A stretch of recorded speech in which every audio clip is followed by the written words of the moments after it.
अरे कन्हई का बहिना छिनार अनार बेचे 2 रुपया।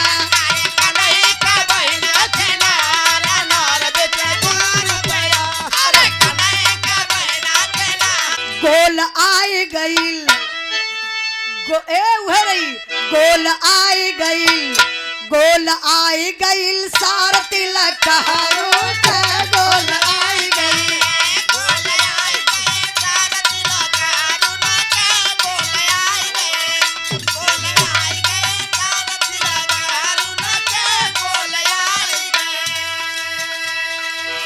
अमरजीत का बहिनी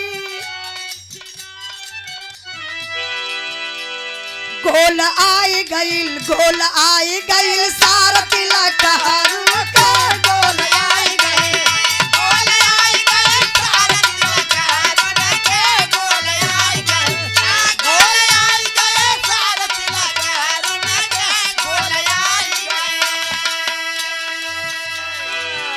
अमरजीत का बहिनी छुटकी है जुलुमी अमरजीत का बहिनी जुलमी है छोटकी। खाली मुरैया ले हाथे में मोटकी गोल आई गई सार तिलक हरू के गोल आई गई।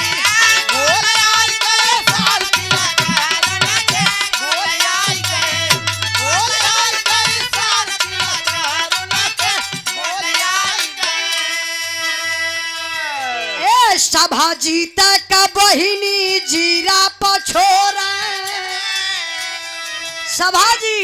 सभाजीत का बहिनी जीरा पछोरा पीछे बजरिया में भंटा या गोरा गोल आई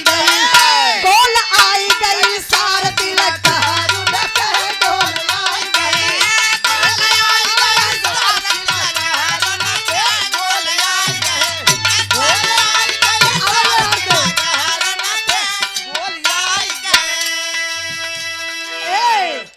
देखा हमरो बिरदरी को लोग अवथी आवाज के चाहो तू पलटवा द तुरंत ई त बटुर गइल इनके बोलवा ले चतले का लाइन वही मिल।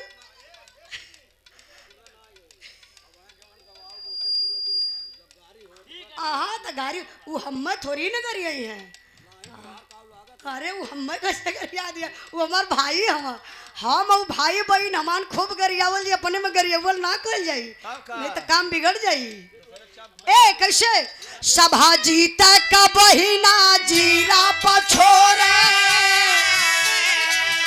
सभाजीत का बहिना जीरा पछोरा पीछे बजरिया में भंटा या गोरा गोल आई गई सार तिलक हरू के गोल आई गई।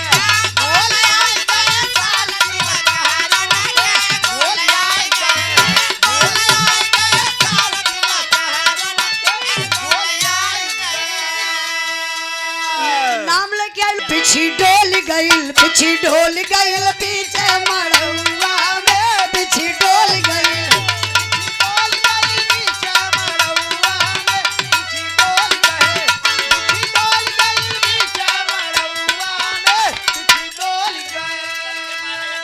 सबके मारे अगले बगले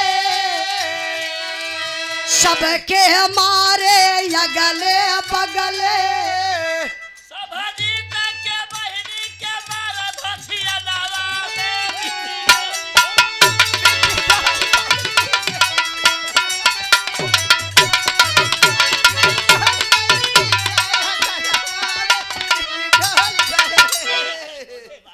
गारा बना दला कहाँ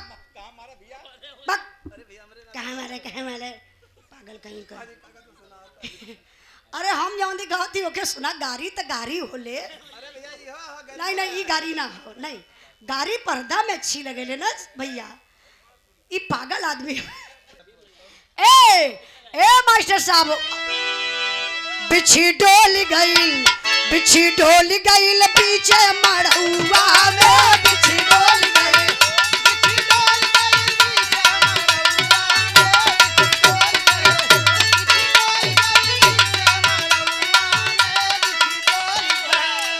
सबके हमारे अगले बगले,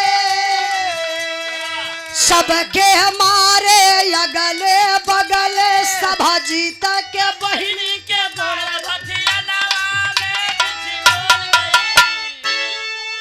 अरे कन्हई का बहिना छिनार अनार बेचे 2 रुपया।